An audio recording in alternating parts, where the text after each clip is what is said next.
Eu acho que ele definiu muito bem o problema que o Bitcoin está enfrentando hoje, que é um problema de narrativa. Ué, mas se não é para ser um ouro digital, um hedge geopolítico, o que ele é? Ele é um beta de ações de tecnologia? É o que está aparecendo. Mas uma coisa é fato, o Bitcoin ele precisa ser atualizado e existe um problema aí. Eu acho que tem um ativo que eu acredito que tem grandes chances até de se tornar tão relevante quanto o Solana e Ethereum. Quem sabe até Bitcoin. É um novo modelo de negócio, se você parar pra pensar, porque tem 11 funcionários e os caras fatura mais do que Goldman Sachs.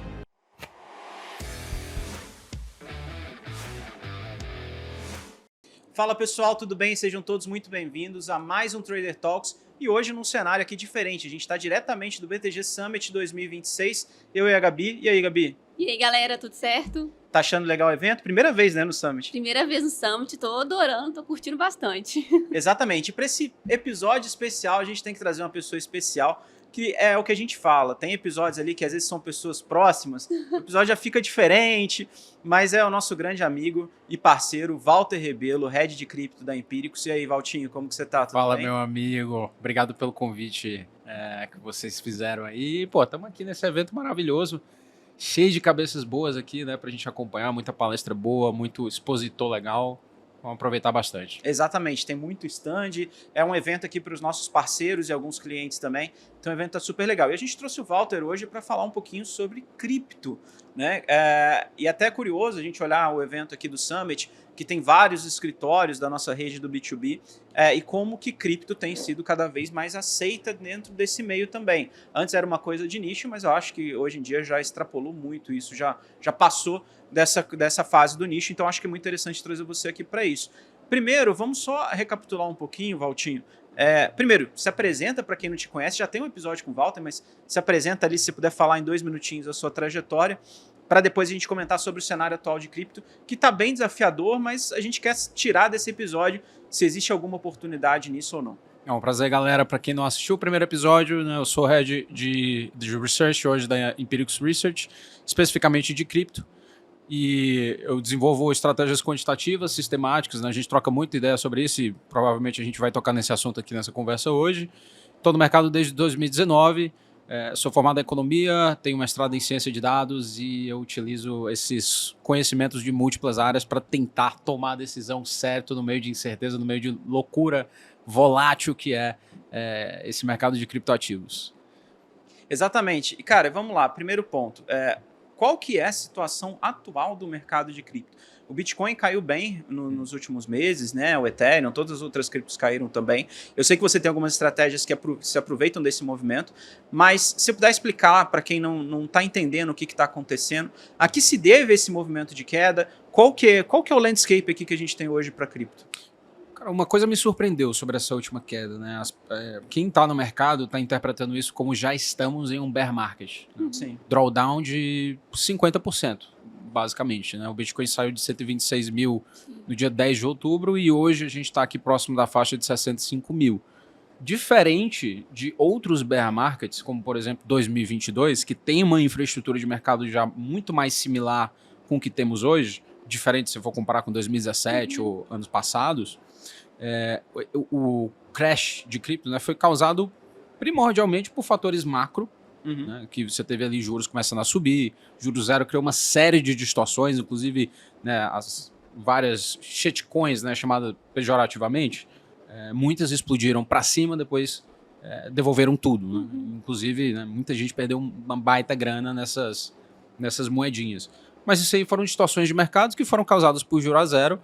E o bear market de 2022, né, além de ter tido um efeito endógeno também, né, de companhias alavancadas, fraudes como a FTX, por falta de regulação, teve como o principal gatilho inicial o cenário macroeconômico.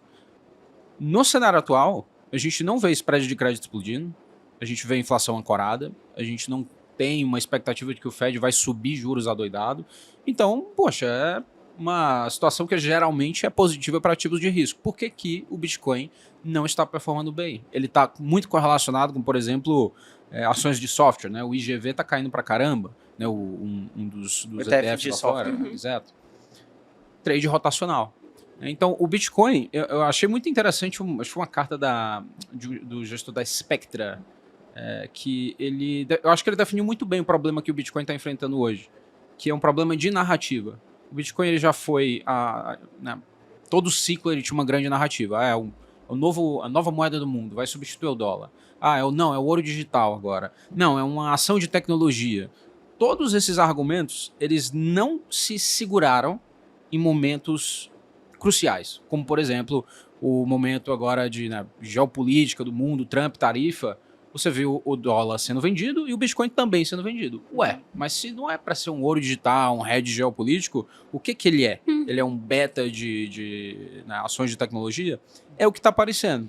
E até interessante você comentar isso aí, porque é uma coisa que eu acho que para quem opera, e aí seja você trader, investidor e etc., acho que no fim das contas todo investidor tem algum grau de trading ali.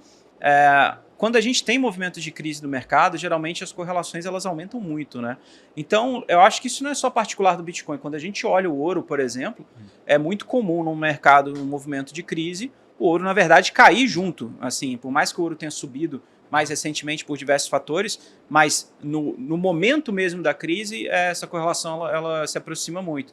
Então, acho que é isso que você falou, né? Essa natureza de cripto se comportar de diversas formas, quando você chega um momento como esse, talvez você tenha sofrido um pouco mais. E essa relação do dólar também, você acha que de alguma forma está relacionada ao Bitcoin, principalmente pela precificação em dólar? Olha, eu acho que ela está relacionada aos Estados Unidos muito mais depois da campanha do Trump, né? Porque ele meio que adotou cripto como uma espécie de... E é mesmo, né? Uma tecnologia estratégica para os Estados Unidos, principalmente pelo viés das stablecoins, nem tanto do Bitcoin. Você vê que ele fez muita promessa durante a campanha, ele cumpriu muitas promessas, mas até hoje não existe uma reserva estratégica de Bitcoin ativamente fazendo acumulação de Bitcoin. Não existe isso. Não tem como ele falar pro pagador de imposto, não, vamos usar aqui parte do teu imposto para comprar Bitcoin. Né? É muito complicado você passar esse tipo de lei, e é uma lei que assim, não faz muito sentido. Né? Pode ser que no longo prazo você acredite que o Bitcoin vai se tornar o ouro digital, e eu acho que ele tem características que possibilitam isso lá na frente. Mas ele ficou muito associado a essa imagem do Trump, que inclusive agora está um pouco desgastada, né? Ele está nessa corrida aí pelos midterms, tem o assunto que é sempre polêmico, né, das tarifas. Então, isso criou um risco específico para a cripto, né? A associação com o próprio governo atual dos Estados Unidos. E você estava comentando o bear market. Na sua opinião, a gente está no bear market de cripto ou não? Eu acho que isso está bem parecido com a performance de preço de um bear market, né? Drawdowns de mais de 30%, sem nenhuma narrativa aqui sendo vislumbrada no horizonte próximo. Né? Meio que o Bitcoin está meio que desgastado, porque, poxa, não é hedge geopolítico, não está entregando beta de ação. Né? É o que então? Né? Por que eu vou comprar esse negócio? Tem um risco quântico agora também. Né? Então são várias complicações, né, que você não vê o preço reagindo por conta dessas narrativas agora, que, na verdade, da falta de narrativa, né, para o Bitcoin. Sobre esse risco quântico, você até comentou no Morning Call que você faz sobre essa questão meio que no longo prazo, né? Eu acho que seria legal se você explicasse um pouquinho para o pessoal o que seria na prática esse risco, porque isso também acabou influenciando bastante na performance do preço do Bitcoin. Você diz do risco de computação quântica? Isso. Então, explica primeiro o que é computação quântica. Cara, eu não sou o maior especialista aqui em computação quântica, tá? Mas, em suma, todo o sistema hoje, da sua mensagem do WhatsApp a como você entrou nesse evento, utiliza algum tipo de criptografia.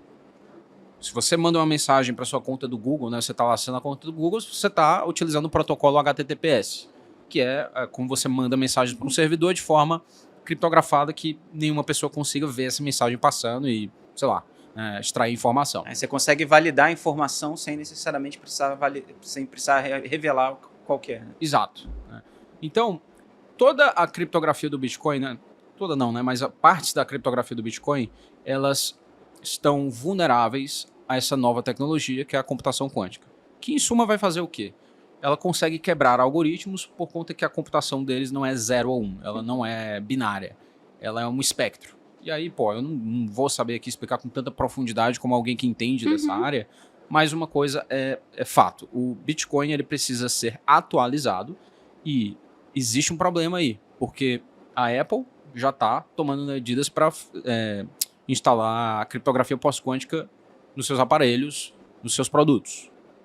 Toda empresa centralizada hoje, grandes bancos, estão fazendo isso. Mas tem uma diferença crucial entre um sistema que é centralizado e um sistema que é descentralizado, que é o poder de coordenação. Se você está no sistema que é descentralizado, você tem inúmeros stakeholders que estão ao redor do mundo, que não necessariamente concordam uns com os outros, e é esse tipo de evento que gera forks, que a gente viu, por exemplo, no Block Size Wars, acho que foi 2015, se eu não me engano. Você tinha o Segwit, aí você tinha o... enfim. As pessoas estavam pensando como escalar o Bitcoin. Só que para você escalar, você vai ter que fazer trade-offs. Né? O tamanho do bloco tem que ser maior. Aí certas pessoas concordaram, outro grupo de interesse não concordou. Aí você viu outros forks como Bitcoin Cash, Bitcoin Satoshi Vision, acho que Bitcoin Gold. Né? No próprio Bitcoin, né? Eu lembro que tinha uma época que tinha como você usar o Bitcoin pelo Bitcoin normal, ou tinha um Bitcoin Segwit, aí tinha Segwit 2x, a briga toda que aconteceu assim. O Block Size Wars, eu acho que assim, esse é um momento um pouco delicado para o Bitcoin, que também está sendo descontado por players institucionais, porque, poxa, o fundo soberano, né, acho que foi um fundo dinamarquês que estava vendendo Bitcoin especificamente por essa razão, ele falou o seguinte, cara, eu não consigo alocar para o longo prazo num ativo que eu não sei se vai ser, como ele vai ser impactado por um risco tecnológico tão grande que é a computação quântica.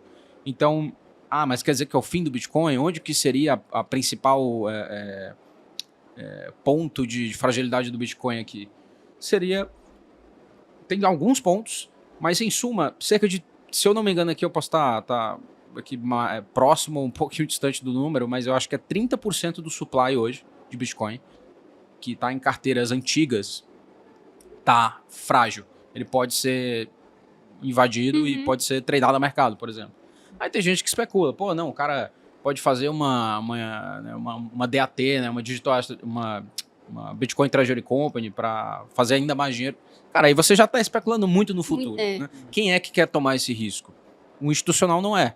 Tanto é que a gente está vendo fluxos de saída dos ETFs das últimas 3 semanas. Não, e é legal completar isso também com o cenário que a gente está vendo nos outros mercados. Né? Então, para quem acompanha, a gente tem um S&P bastante consolidado, já tem 4 meses, 5 meses.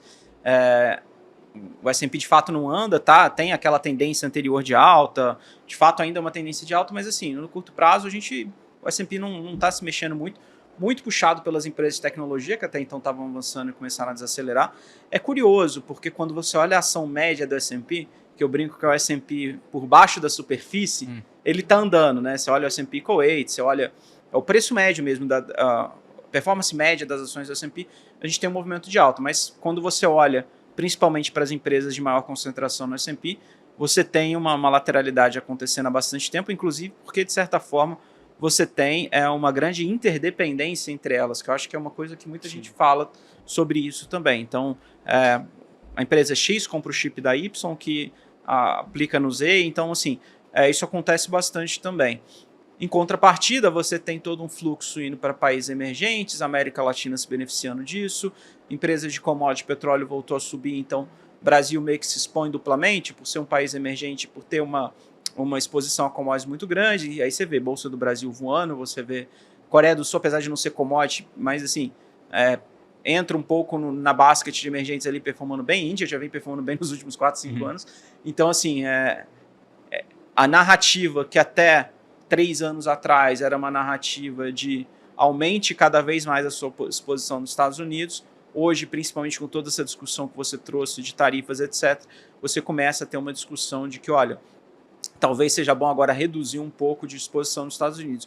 Não é que não se deva ter exposição nos Estados Unidos, mas é porque antes, no relativo, não fazia muito sentido você ter exposição em outros lugares também. E aí, Walter, eu queria até aproveitar aqui para te perguntar também, dado o que está acontecendo hoje, né? Óbvio que é sempre muito difícil a gente acertar o que vai acontecer no futuro. O que a gente precisa fazer é saber o quanto comprar, né? Saber como aquilo que a gente compra está relacionado a todo o nosso portfólio. Mas, dado o que você está enxergando hoje, você acha que existe alguma oportunidade no mercado de cripto? Você prefere esperar um pouco mais? Como que você adotaria? Eu acho que para dois tipos de investidores, né? Primeiro, o que o investidor que já está em cripto, você acha que seria interessante ele fazer? E o segundo ponto, que é o investidor que não está em cripto, que não está com exposição em cripto agora, vendo um movimento como esse. Cara, eu acho o momento atual bem interessante. Eu não estou comprando Bitcoin agora. Muitas das estratégias que eu rodo são baseadas principalmente em momentum, porque se você for, né, rodar regressões e entender o que move cripto, é muito essa questão da reflexividade. Você vê o preço se movendo e você cria aquele movimento de herding, né, do FOMO, né, o preço está subindo, vamos comprar mais, e aí o preço sobe e cria esse loop reflexivo. Então, não estou vendo o momento agora. Eu sempre interpreto o mercado, faço essa compressão, né, mais fácil de entender assim. Ele se move de 3 maneiras. Ou ele está revertendo a média, ele está oscilando por volta de um suporte, ou ele entra em tendência de alta, ou ele entra em tendência de baixa. É um dos 3. No momento atual, a gente está saindo de uma tendência de baixa e estacionando aqui o preço entre 58 mil e 75 mil. Né? E até um dado interessante, né? O próprio Polymarket é algo que eu tenho utilizado bastante para entender essa expectativa de preço num determinado horizonte. E você vê a curva, né, de cada preço, né, a probabilidade que o mercado precifica, achatando, ou seja, o mercado apostando nessa estabilidade. Então, acho que é um momento, para quem está pensando mais no longo prazo, para quem não vai ficar tentando fazer alocação tática, trades, né, swing trade, acho que vale a pena aqui começar já a fazer aporte. Por quê? Provavelmente chegou no fundo, né? Muito provavelmente, porque o que tende a acontecer com o preço de uma commodity? O Bitcoin é uma commodity? Como assim? O próprio Estados Unidos está regulando o Bitcoin como uma commodity digital, um bem não diferenciável. Né? Então, ele normalmente converge o fundo dele para o preço de produção, que está por volta aí de 58, 62 mil. Então, acho que é uma região de fundo provável. Né? Aí, vai depender do que vai acontecer com trade de IA, como é que vai ser a projeção de earnings, porque como você falou muito bem, cara, é meio que uma alavancagem estrutural que a gente está vendo agora nesse início de IA. O próprio Dario Amodei, né, o CEO da Anthropic, num podcast do Dark Quest Patel, um podcast bem relevante de inteligência artificial lá fora, falou, cara, se a gente errar por 20% a nossa projeção, eu vou quebrar. Ele falando isso no podcast, né? Ou seja, né, uma alavancagem estrutural entre negócios, o chip da NVIDIA vai para a OpenAI, enfim. Isso cria uma sensibilidade no mercado e que vai importar para todo mundo, porque essa rotação é muito por conta do que está acontecendo com o IA, né? O cloud lançando produto, SaaS performando mal pra caramba. Algumas eu acredito até que é questão de exagero e que vai corrigir talvez em breve, não sei. Mas eu acho que tem muita oportunidade agora, especialmente se você está pensando no longo prazo. E assim, as mais conhecidas, né, principalmente para quem é iniciante, é justamente Bitcoin, Solana e Ethereum. Do que você acompanha, até mesmo que você tem aí nas suas carteiras, os produtos aí da Empíricos, quais os nomes que você acha interessante, mas talvez não tenha tanto assim, conhecimento assim, por parte do público? Eu acho que tem um ativo que eu acredito que tem grandes chances até de se tornar tão relevante quanto Solana e Ethereum. Quem sabe até Bitcoin. E que pouca gente ainda está falando. Talvez por conta que a regulação ainda não chegou, mas tem um produto de cripto que eu acho que furou, eu vejo que furou a bolha, porque tem cara de trade sistemático e trade de mercado tradicional mesmo que está utilizando este projeto para fazer trade de gás natural alavancado sem KYC. Hyperliquid. E Hyperliquid é como se fosse uma exchange semi-descentralizada, em que você consegue simplesmente conectar uma carteira digital, depositar fundos e tradear commodities como ouro, prata, gás natural, platina, urânio. Consegue tradear moedas também com alta alavancagem, execução muito boa e já é meio que nativo, assim, né? Fácil de você, por exemplo, fazer deploy de estratégias mais quant, envolvendo robôs e tal, automatizados. Né? Fundos long e short. Enfim. Você consegue acoplar? Sim. Você consegue, inclusive, construir produtos em cima dela e é esse movimento que a gente tem visto. E, cara, assim, é um novo modelo de negócio, se você parar para pensar, porque tem 11 funcionários e os caras fatura mais do que Goldman Sachs nas últimas demonstrações aí trimestrais. Então é algo assim, é bizarro, de certa forma, o que está acontecendo, porque o mercado segue caindo e os caras faturando muito, na hora que você olha, né, porque de certa forma eles conectaram também com o mercado tradicional. Né? Exatamente. Eles estão... É meio que um movimento inverso, né? as pessoas estavam falando, não, o Bitcoin ele vai ser adotado pelo institucional, cripto vai ser adotado pelo institucional. Eu acho que é, na verdade, não trazer cripto para o institucional, mas o institucional talvez convirja para essa tecnologia que parece ser mais eficiente. Né? Você conseguir negociar perpétuo, alta alavancagem, rápida execução, custo barato. Repete o nome de novo, qual que é? Hyperliquid. É hiperlíquido, né? Traduzido. Boa. E aí, Walter, eu quero agora perguntar um pouquinho sobre uma coisa que, para quem não sabe, né, galera, a gente está gravando aqui, mas o Walter é um grande amigo nosso na física também. A gente senta perto ali, fica trocando ideia. E eu e o Walter, né, dentro do research ali, a gente é meio que os dois doidinhos que fica o dia inteiro falando de estratégia, de indicador. Galera que não gosta de festa, né? Exatamente, né? E o Brunão até brinca com a gente pra caramba que de repente a gente começa...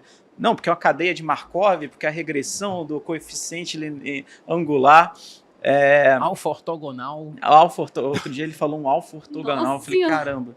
Eu fico só aprendendo, entendeu? Que eu aqui eu fico mais aprendendo com o Walter. No limite, eu dou o input alguma coisa de algum indicador técnico. Tá maluco, o cara é meu professor falando Que é isso. Mas, cara, eu queria até te perguntar, então, sobre tomada de decisão. Eu acho que isso eu acho que um dos assuntos que mais importam quando a gente fala de mercado, na minha concepção, não é tanto o cenário, é a tomada de decisão, é o framework, né?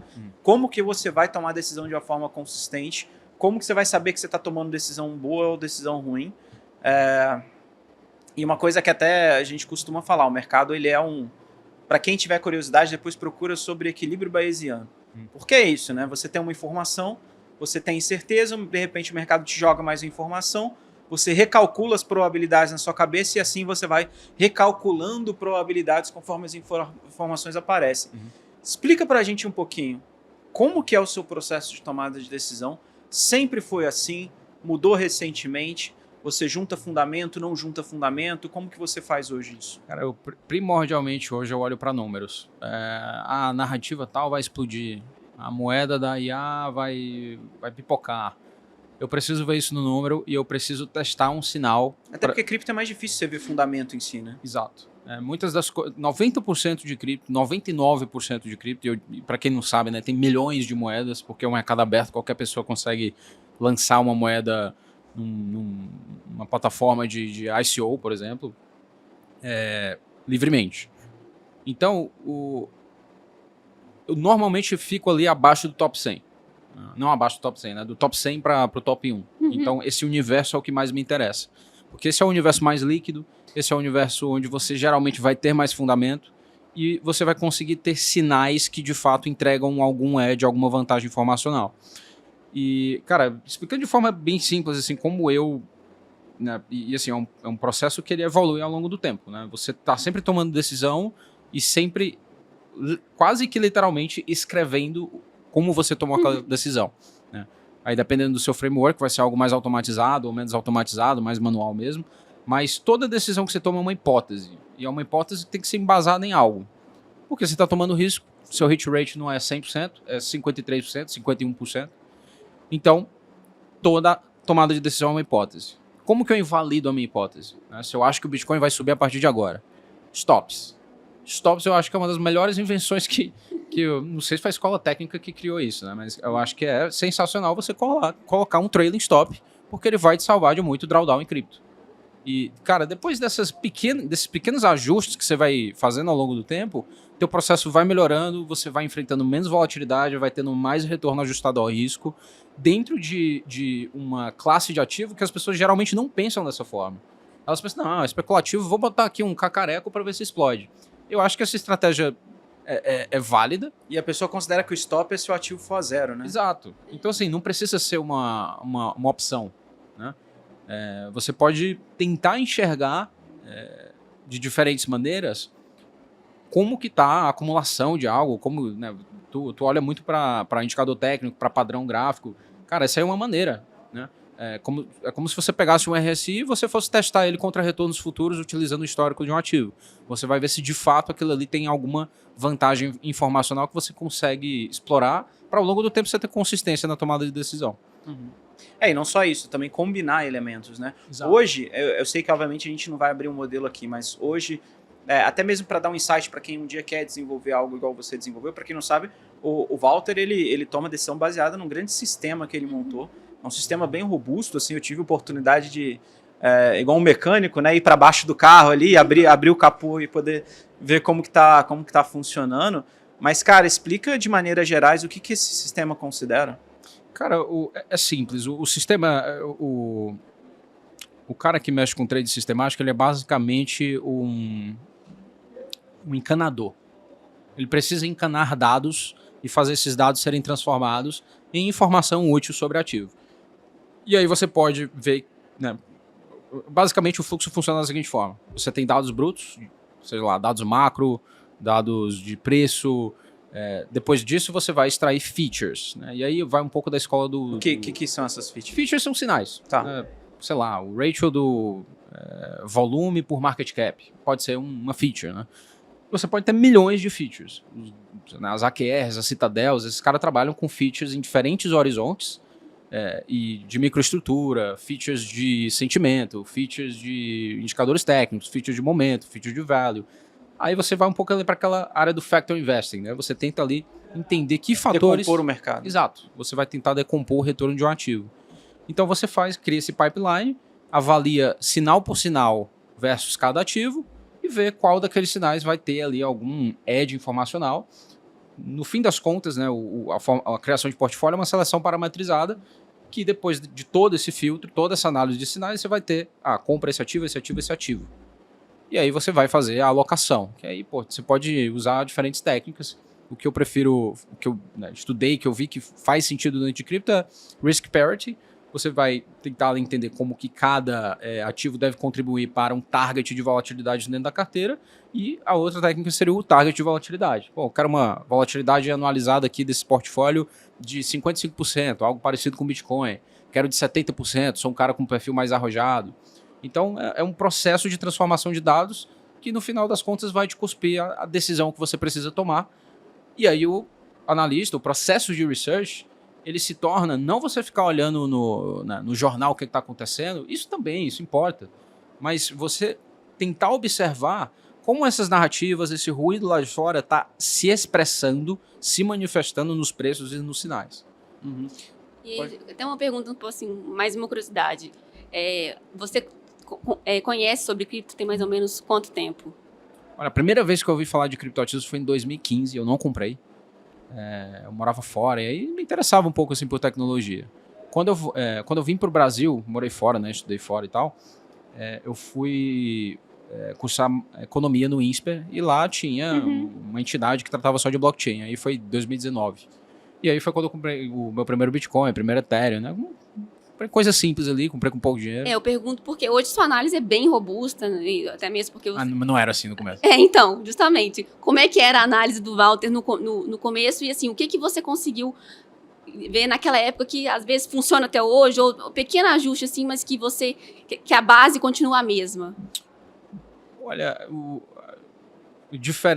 você tem um conjunto de ferramentas no mercado. Você tem a análise técnica, você tem a análise fundamentalista, você tem a tomada de decisão sistemática, essas técnicas estatísticas.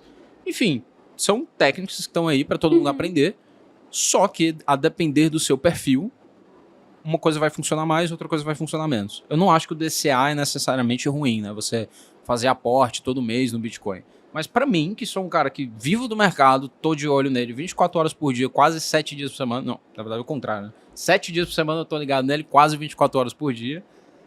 Isso não funciona para mim. Por quê? Eu tenho gente que entra lá na Empíricos em janeiro, em março, em fevereiro, todo mês tem gente entrando. Se eu não tenho uma carteira que ela é minimamente consistente ao longo do tempo, se eu simplesmente falo para a pessoa, faz o DCA. Explica o que é o DCA. O DCA é o Dollar Cost Averaging, né? Então, quem trouxe isso, essa grande ideia para o mercado, né, que popularizou, foi através do Warren Buffett. Não tenho certeza, mas eu acho que foi. Você faz aportes com uma certa frequência, né? Todo mês, a cada 6 meses, independentemente de onde o preço está indo ou do que você está olhando de sinais, se você acha que vem um bear market ou não vem, você está aportando. Então, eu acho que é algo que pode funcionar para uma pessoa que tem uma exposição controlada, que pensa a longo prazo, mas lá na frente ela pode estar errada também, né? Então, para mim, funciona mais eu olhar taticamente o mercado e aplicar esses conceitos que eu utilizo entendendo que existe um horizonte de previsibilidade. Eu não consigo fazer uma previsão para daqui a um ano. Então eu tenho que olhar o que eu tenho aqui na minha frente e administrar o risco. Eu não sei o que vai ser de retorno, mas o risco eu consigo administrar. Então, eu acho que o DCA ele é válido, mas né, a experiência do meu cliente eu queria que fosse algo homogêneo, do cara que entra em janeiro para o cara que entra em setembro. Eu não quero que ninguém tenha um drawdown de 50%. Então, eu tenho que ter essa gestão ativa, tem que ter essa sofisticação, mas não é aquela sofisticação que é para fantasiar, né? Eu acho que tem pessoas na internet que vão criar complicações sem necessidade.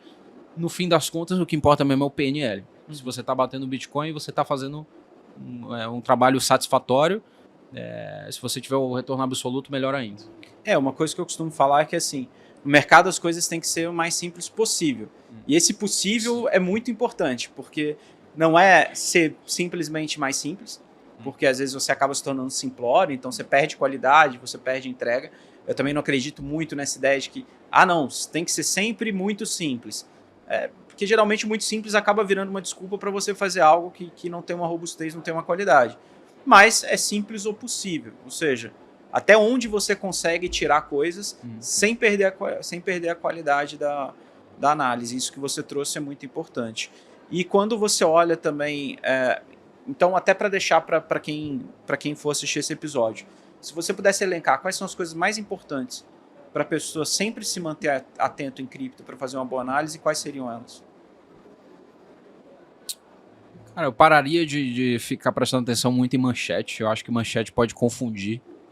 O Trump vai vender, ou a Binance mandou um saque para o Irã. Você vai ter N narrativas, algumas são verdadeiras, outras não. Eu acho que isso mais confunde a cabeça. Quando eu olho para números, eu me sinto mais em casa. Quando eu olho para um RSI, eu entendo o que ele explica aqui de retorno futuro, o meu grau de confiança nos meus testes. Aí, eu tenho um embasamento melhor para tomar uma decisão. Então, acho que assim, eu diria que o principal que mudou o jogo para mim, na questão de, acho que até o Luiz Fernando Rocha me falou isso, eu me identifiquei muito com o que ele falou, que, cara, quando você entende o mercado de verdade, você entende como gerenciar risco, uma queda é quase assim como um sinônimo de algo prazeroso. Você não vai ficar estressado, você não vai ficar noiado com o mercado, né? Então eu acho que o principal é entender que toda vez que você tomar uma decisão, entenda o porquê que você está tomando ela e saiba invalidar a sua hipótese. Eu vou apostar para o Bitcoin aqui para daqui a um ano. Tá, entenda que você não sabe para onde o Bitcoin vai. Não tem como saber. É um sistema dinâmico, caótico, que não tem como saber. Fisicamente, estatisticamente, não tem como. Então, como que você invalida essa hipótese? Só vou invalidar daqui a um ano. E vou alocar aqui, cara, com algum dinheiro que eu topo ver oscilar radicalmente ao longo do tempo.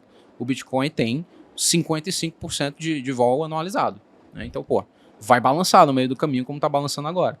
Então, acho que eu resumo tudo nisso, né? Toda decisão que você toma uma hipótese, saiba invalidar essa hipótese. Quando você invalidar a hipótese, entenda por que você errou. E aí você cria um loop, né, de aprendizado. E é assim que o GPT aprende, é assim que a gente aprende também. Uhum. Não, cara, muito legal isso que você falou, até porque a questão do mais importante do que o que comprar é saber o quanto comprar. Né? E hoje, como que você acha que deveria ser o perfil de cripto dentro de um portfólio, dentro de alguém que já tem renda fixa, ações? Qual que é o papel da cripto? Cara, é pessoal, né?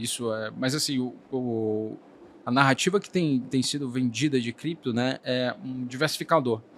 Que eu não acho que ele está entregando tanta diversificação. Você vê, o cripto está caindo com o quê, né? Junto com software. Fator de growth, S&P, né? fator de growth não está performando bem. Tá havendo uma rotação. Então, assim, qual é o benefício de você ter ali uma alocação em cripto? Cara, beleza, tem aqui uma narrativa que pode se manifestar ao longo do tempo, né? De Bitcoin ser uma tese de ouro e tal. Então, assim, eu acho um pouco complicado você fazer uma alocação muito grande se você não está tomando decisões de forma tática em tempo real. Né? Para quem vai botar aqui para o longo prazo, cara, acho que vale ali uma opcionalidade. Né? 5%. 5% está ótimo. Ali o básico. Né? O básico já tá muito bom. Né? O Bitcoin, Ethereum, Solana. E se você quiser arriscar um pouquinho mais, Hyperliquid. Né? Mas Acho que 5% para a pessoa que quer ter um investimento mais passivo, acho que tá de bom tamanho. Boa, e aí, caminhando para a pergunta final, já vi que o chefe está ali na porta, né? A agenda de podcast aqui hoje está concorrida. Cara, e para frente, então, quais são os principais temas que a gente tem que ficar atentos para frente em cripto hoje? Número 1, stablecoins. Stablecoins que saiu, né, o projeto de lei do Genius Act em 2025, e também agora tem um outro projeto de lei muito importante para sair, que é o projeto de infraestrutura de mercado, que é o Clarity Act. Junto com ele, está sendo discutido um adendo ao Genius Act, que é o referente a stablecoins, que é sobre a distribuição de yield. E aí tem uma disputa, né, entre o lobby bancário, o lobby de cripto, eles têm medo de, né, causar uma fuga de depósitos, contração de crédito, por aí vai. Número 1, stablecoins. Número 2, acredito que RWA, que é o Real World Assets, tokenização de ativos. Inclusive o BTG, né, agora disponibilizou o Pax Gold, né, ouro tokenizado. Sim, inclusive a gente soltou um trade dia sobre isso, né, soltou um material sobre isso. E né, tese super relevante de ouro agora, nesse momento geopolítico. Então RWA, questão de tokenização de ativo, tokenização de títulos de renda fixa, tokenização até de imóveis, é algo que a gente deve ver acontecer cada vez mais, com o Clarity Act sendo definido ainda esse ano. Tem um deadline aí que a Casa Branca pediu, né, para o Congresso, que é no dia 1º de março, fechar essa pauta aí dos yields. Vamos ver como é que fica. DeFi. Agora tem produtos de DeFi desenvolvendo de fato uma renda fixa, e aí eu acho que esse é um produto sensacional, porque você está puxando pools de capital da internet, de qualquer lugar do mundo. Você poderia muito bem plugar a API de qualquer banco, qualquer fintech e oferecer um yield que está no blockchain, né? E você vê algumas gestoras já fazendo esse movimento. BlackRock comprando tokens da Uniswap, né, uma DEX, uma corretora de ativos digitais descentralizada. A Apollo fazendo deals com a Morpho, que é um agregador de yields, né? Pega yields de vários lugares. Então, DeFi eu acho que é um dos melhores produtos que cripto já criou. Então, stablecoins, RWA, DeFi, se eu for deixar mais um aqui, agentes de IA. A gente está vendo aí algumas inovações aí acontecendo nesse meio. Não sei se a galera que está ouvindo aqui já ouviu falar de OpenClaw. É basicamente uma maneira que qualquer pessoa tem hoje de ligar uma API da OpenAI, da Cloud, seja lá qual você usar, a um mecanismo que vai deixar um agente autônomo rodando 24 horas por dia, 7 dias por semana, fazendo sabe-se lá o que você pode programar ele. E naturalmente essa tecnologia conversa muito bem com blockchain, conversa com pagamentos em blockchain, né, que não precisa de KYC, tem stablecoin. Então, não sei que tipo de produto isso pode criar, mas é uma daquelas coisas, né? Inventaram o celular, não sabíamos que o Uber ia ser criado, por exemplo. Então, é uma coisa aí para ficar de olho, mas mais especulativo. É isso aí, Gabi. Faz o nosso encerramento, então. Bora, então. Obrigada, Walter, pela participação. E, galera, esse foi o nosso episódio especial aqui do Trader Talks, direto do BTG Summit. Se vocês gostaram, não se esqueçam de deixar o like, para que a gente possa trazer cada vez mais pessoas especiais e conteúdos especiais para vocês, galera. Um abraço e até mais. Tchau, tchau. Valeu, galera.